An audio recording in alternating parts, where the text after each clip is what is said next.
नमस्कार दोस्तों, मैं शेख इमरान अहमद आपका लर्न हिंदी एक्सप्रेस चैनल में फिर से स्वागत करता हूं।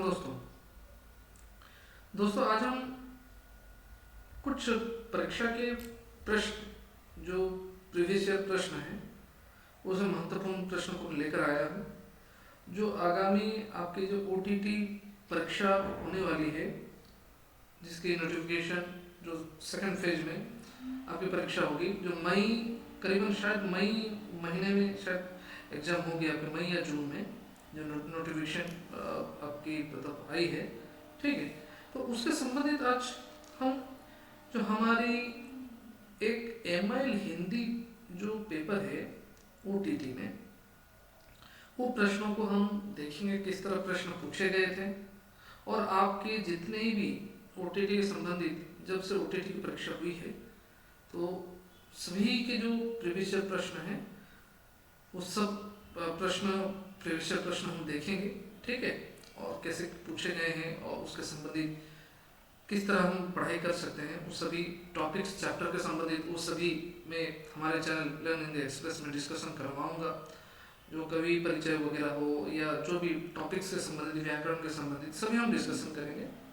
तो दोस्तों आज की हमारी जो ओटीटी की सीरीज ये शुरू हो चुकी है, तो यदि आप चैनल में नए हैं तो लाइक कर दीजिए, सब्सक्राइब कर दीजिए और पास में ऑल नोटिफिकेशन ऑप्शन को प्रेस कर दीजिए, ताकि जो भी हिंदी विषय के संबंधित महत्वपूर्ण वीडियो मैं आपके YouTube channel learn Hindi express में अपलोड करूं तो सबसे पहले नोटिफिकेशन आप तक पहुंच जाया करे।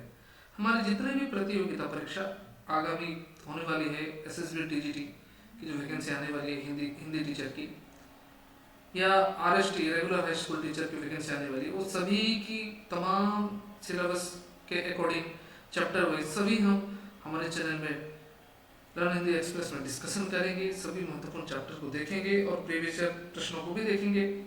और अभी तो हमारी जो एसएसबी टीजीटी की जो सीरीज चल रही है, जो भी चैप्टर वाइज हम टॉपिक्स कर रहे हैं, यशोधरा की जो एमसीक्यू प्रश्न पत्र जो हमने डिस्कशन किया है वो समाप्त हुई है, आगामी में आने वाली है।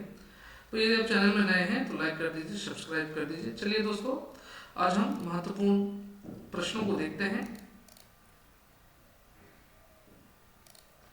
दोस्तों देखिए, प्रश्न पूछे गए थे इसी बार जो परीक्षा हुई थी ओटीटी 2025 की, जो ओटीटी 2025 में जो नोटिफिकेशन आई थी, जो परीक्षा हमारी हुई थी,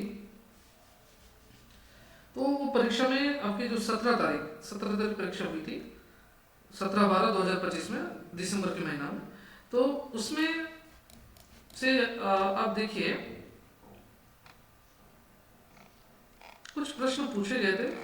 ये आपके देखिए ओटीटी 2025 में पेपर हुए थे, पेपर 2, उसमें एमआईएल हिंदी का जो 30 नंबर का प्रश्न है, वो प्रश्नों को हम ध्यानपूर्वक देखेंगे। ठीक है, क्या पूछे गए थे सर्वप्रथम देखिए, यहाँ पर गद्यांश से संबंधित एक पैसेज पूछे गए थे। गद्यांश और पद्यांश में से एक एक आपके यहाँ पर पैसेज पूछे गए थे, अनुच्छेद पूछे गए थे। तो इसे ध्यानपूर्वक देखिए, यहाँ पर आपको पढ़ना है और उसका उत्तर आपको बताना है। ठीक है, देखिए ये एक पैसेज है, अनुच्छेद है, ये निम्नलिखित गद्यांश को ध्यान से पढ़कर इस पर आधारित प्रश्न पूछे गए थे। तो मैं इसका उत्तर आप सभी को बता देता हूं। ठीक है, पहला था हमारा प्रथम कर्तव्य क्या है, 31 नंबर का आंसर है ए, माता पिता और गुरुजनों की सेवा। ठीक है, ये मैं यहाँ पे लिख दे रहा हूँ। 2025 जो 2025 की ओटीटी परीक्षा की ये प्रश्न को हम डिस्कशन कर रहे हैं, जो 17 तारीख परीक्षा मतलब पेपर हुई थी 17/12/2025 में। ठीक है, आगे देखिए, पास पड़ोस में रहने वालों के साथ क्या करना चाहिए। 32 नंबर का आंसर क्या है, डी, उनके सुख दुख में सहयोग देना चाहिए। ठीक है, 33 नंबर का प्रश्न देखिए, प्रस्तुत अवतरण में किस पर बल दिया है। प्रस्तुत अवतरण में किस पर बल दिया है, सेवा पर। इसका उत्तर है सेवा पर, 33 का सी है। उसके बाद देखिए 34 नंबर प्रश्न है, हम किसी की सेवा करते हैं तो उसे क्या समझकर करते हैं? 34 नंबर प्रश्न है अपना कर्तव्य, अपना कर्तव्य। ठीक है। उसके बाद देखिए, किसी बीमार की सेवा या घायल की मदद करते समय हमारे मन में कौन सी भावना नहीं रहनी चाहिए? 35 नंबर का उत्तर क्या है? 35 नंबर का उत्तर हो जाएगा बी, स्वार्थ की भावना। ठीक है। 36 नंबर का देखिए, यश शब्द का विलोम शब्द क्या है? यश, यश का ऑपोजिट वर्ड पूछा है, विलोम। प्रश्न को ध्यान से पढ़ना है। क्या होगा? अपयश, अपयश है इसका उत्तर। 36 का डी है। उसके बाद देखिए 37 नंबर, निम्नलिखित शब्दों में से भाववाचक संज्ञा शब्द छांटने के लिए बोल रहा है। 37 का उत्तर क्या है? ममता, ममता है भाववाचक संज्ञा। उसके बाद देखिए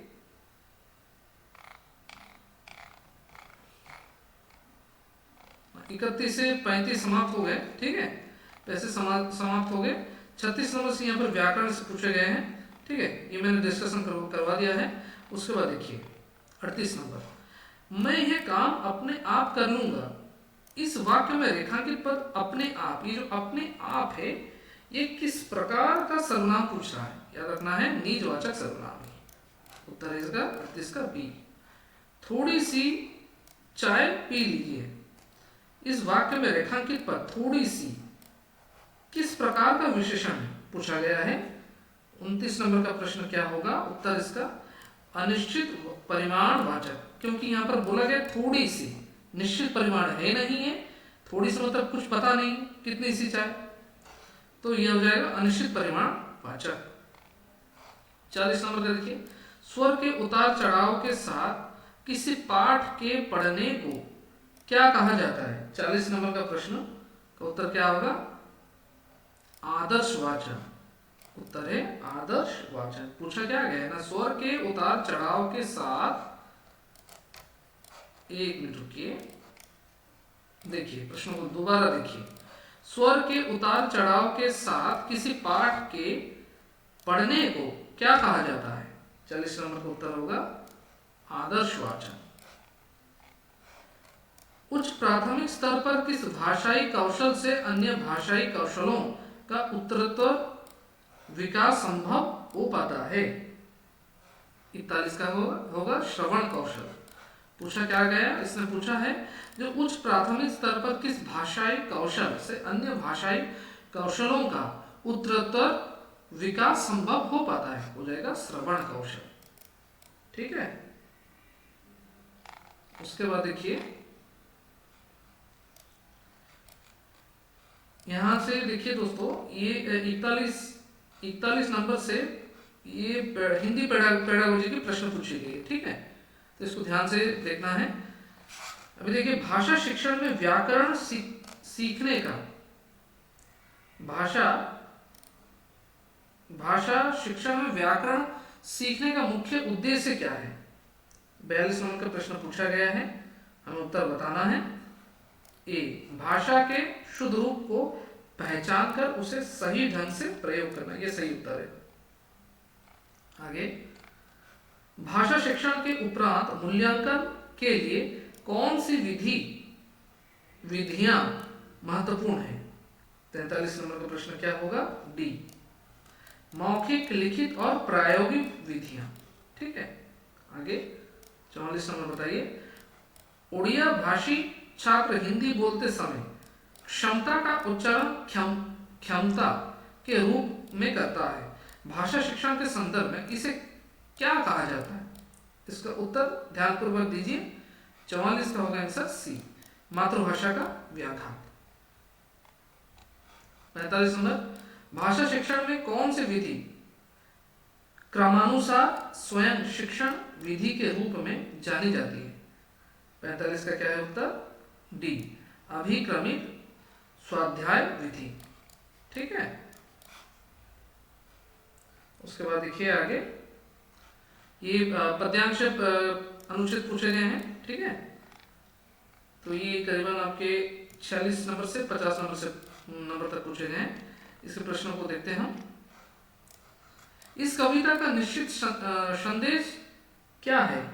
46 नंबर का है, उत्तर बताओ। 46 नंबर का सी, दृढ़ संकल्प और आत्मविश्वास। 47 नंबर, कौन दीवारों पर चढ़ते वक्त 100 बार फिसलती है? 47 नंबर का उत्तर क्या होगा? चींटी। क्या रंगों में साहस भरता है? 48 नंबर का उत्तर बताइए। मन का विश्वास।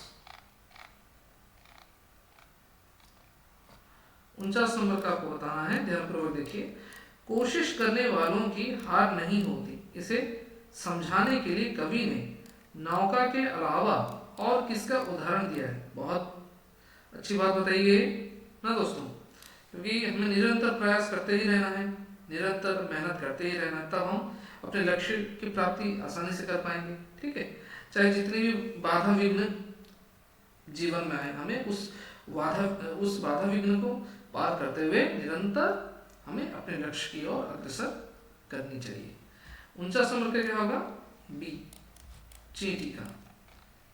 50 नंबर देखिए, किससे हार जाने से नौका पार नहीं होती? 50 नंबर का उत्तर क्या होगा? डी, लहरों से। अभी देखिए, हिंदी पढ़ाई की फिर से प्रश्न है। बोलकर अपनी भावनाओं को व्यक्त करना कौन सा कौशल है? पूछा गया बोलकर, मतलब जब हम कुछ बोलते हैं ना, बोलकर अपना जो इमोशन को व्यक्त करता है, उसे क्या कहा जाता है? 51 का उत्तर भाषण कौशल, याद रखना है, भाषण कौशल। 52 है, एक पाठ योजना का प्रथम सोपान क्या है? बताइए, आपने तो हिंदी की पाठ योजना तो अध्ययन किया होगा, बताइए एक पाठ योजना का प्रथम सोपान क्या है? प्रस्तावना। प्रस्तावना है ना, प्रस्तावना, उद्देश्य कथन, हाँ, उसका क्या? प्रस्तुतिकरण, पुनरावृत्ति, उसका प्रयोग है ना अंतिम में। 53 नंबर का देखिए, संयुक्त व्यंजन ज्ञान किन दो वर्णों के मेल से बना है? संयुक्त व्यंजन ज्ञान, ये किस प्रश्न आ गया आपके? जो संयुक्त व्यंजन है ना, जो 4 संयुक्त व्यंजन है, क्ष, त्र, ज्ञ, श्र, तो इसमें से पूछा गया संयुक्त व्यंजन ज्ञान किन दो वर्णों के मेल से बना है? 53 नंबर का बताइए उत्तर।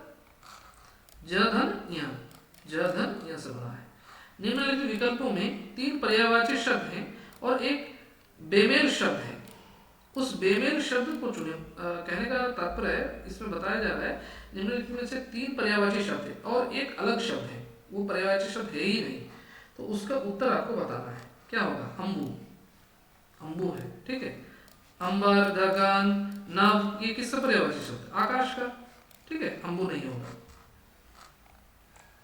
55 का बताइए, तैरना शब्द किस प्रकार की क्रिया है? ये तो आप आसानी से कर पाएंगे। 55 का होगा अकर्मक क्रिया, तैरना। हाँ, अकर्मक क्रिया किस पर बल देता है? कमेंट कीजिएगा, ठीक है। मैंने आपको क्रिया आपको पढ़ाया था, तो कमेंट कीजिएगा अकर्मक क्रिया किस पर बल देता है। उसके बाद देखिए 56 नंबर का बताइए, भाषा शिक्षण में भाषाई कौशलों का सही क्रम क्या है? पूछ रहा है। जो भाषा शिक्षण है ना, उसका यदि क्रमानुसार हम लें तो उसका सही क्रम होगा क्या, इसको आपको बताना है। तो याद रखिए सी, इसका उत्तर है सी। पहले होगा श्रवण, उसके बाद भाषण, उसके बाद वाचन, उसके बाद लेखन। मतलब पहले सुनना, उसके बाद बोलना, उसके बाद पढ़ना, उसके बाद लिखना। अंग्रेजी में ले तो क्या है? LSRW था ना, लिसनिंग, स्पीकिंग, रीडिंग, राइटिंग। तो इसमें लिसनिंग में हिंदी हो जाएगा श्रवण, स्पीकिंग में हो जाएगा भाषण, वाचन में हो जाएगा रीडिंग, और लेखन में लिखना। ठीक है, आगे बढ़ते हैं हम। 57 प्रश्न का उत्तर दीजिए। निम्नलिखित विकल्पों में से सही पुल्लिंग शब्द चुनने के लिए कह रहा है। तो सही पुल्लिंग शब्द हमें यदि चुनना है तो क्या है? तो याद रखना है कौशल। कौशल है सही पुल्लिंग शब्द। आगे, पेड़ पर बंदर बैठा, ये वाक्य किस प्रकार का कारक है? पेड़ पर बंदर बैठा, ये वाक्य किस प्रकार का कारक है? आपको बताना है अधिकरण कारक। अधिकरण कारक है। आगे 59, इनमें से प्रेमचंद की रचना कौन सी है? मुंशी प्रेमचंद जी का रचना कौन सी है? पूछा गया है। क्या है? गबन। गबन मुंशी प्रेमचंद जी की रचना है। आगे 60 नंबर, आज का अंतिम प्रश्न है। भाषा शिक्षण के 4 कौशलों में से किन 2 कौशलों को मुख्य कौशल कहा जाता है? अर्थात भाषा शिक्षण के 4 कौशल में से 2 मेन कौशल, जो मुख्य कौशल कौन सा है? आपको पूछ रहा है। 60 नंबर का उत्तर होगा श्रवण और भाषण। ठीक है दोस्तों, आज मैं जो OTT 2025 में हुई थी परीक्षा हुई थी, उसमें जो महत्वपूर्ण 30 प्रश्न में लेकर आया था, जो आपकी परीक्षा में पूछी गई थी। प्रीवियस OTT 2025 में जो परीक्षा हुई थी, जो आगे आने वाली परीक्षा है जो मई में होने वाली है आपकी, मतलब ये परीक्षा में आप आगे आने वाली परीक्षा में आपको बहुत मदद मिलेगा, आपको बहुत सहायता मिलेगी, क्योंकि हमें पता चलेगा किस तरह प्रश्न पूछे जाते हैं। इसी तरह और भी OTT की प्रीवियस प्रश्नों में आप सभी के सामने यहाँ पर प्रस्तुत करूँगा, हम डिस्कशन करेंगे। और चैप्टर वाइज, सिलेबस वाइज जो भी OTT की हिंदी की सिलेबस है वो सभी मैं आपको डिस्कशन कराऊंगा, ध्यानपूर्वक सभी हम अध्ययन करेंगे।